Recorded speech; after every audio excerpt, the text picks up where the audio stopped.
only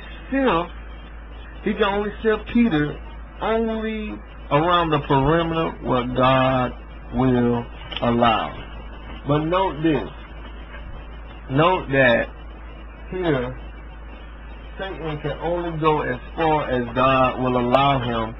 But Satan is one day, forever and ever, his limitations of bothering God's children will be done away with.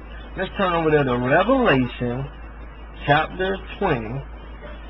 Revelation chapter 20. And as we turn to Revelation chapter 20, we're talking about even Satan is up under the control, the power, and the authority of God. But there will be a finality that even he will be bound. So in Revelation chapter 20, notice in verse 2, and he laid hold on the dragon, that old serpent, which is the devil, our adversary, Satan, bound him for 1,000 years. Now there is a lot of charismatics that are trying to bind Satan and believe that they have the power to bind Satan. But we see clearly here in Revelation chapter 20, once Christ bind him for 1,000 years, he is bound. The final Satan is bound forever with a great chain. But God can set a bar to malign Satan just as he can set a bar to a wave of sea.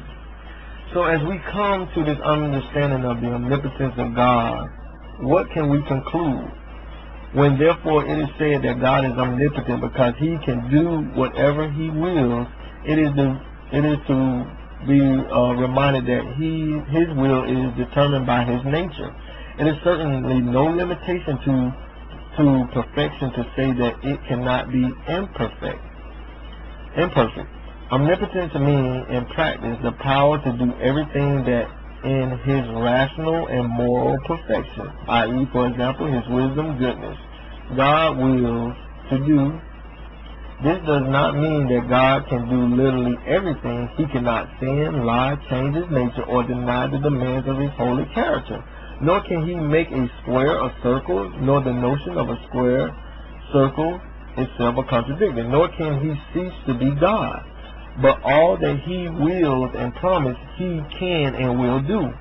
But what does this mean for the unbeliever?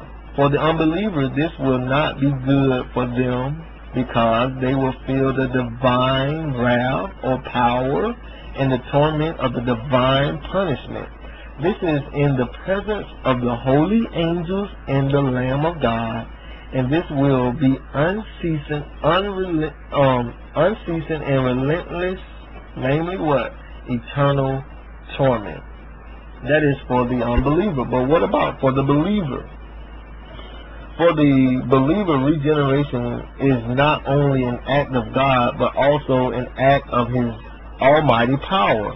If an act of omnipotence, it is certainly efficacious or effective, for nothing can resist the almighty power. The claim that regeneration is an act of God's omnipotence is to say regeneration is by the command of Christ. It is an act of his omnipotence. Also, one thing that is clear, however, is that he is present everywhere in the fullness of all that he is and all the power that he has, and even needy souls praying to him anywhere in the world receive the same fullness of his undivided attention. So the power that is, when we're in trials and tribulation, no matter if I'm in trouble or any of his children are in trouble, he has the power at the same time, no matter where they are in the world, to receive each individual at the same time, and each individual have his full undivided attention. And that is the omnipotence of God.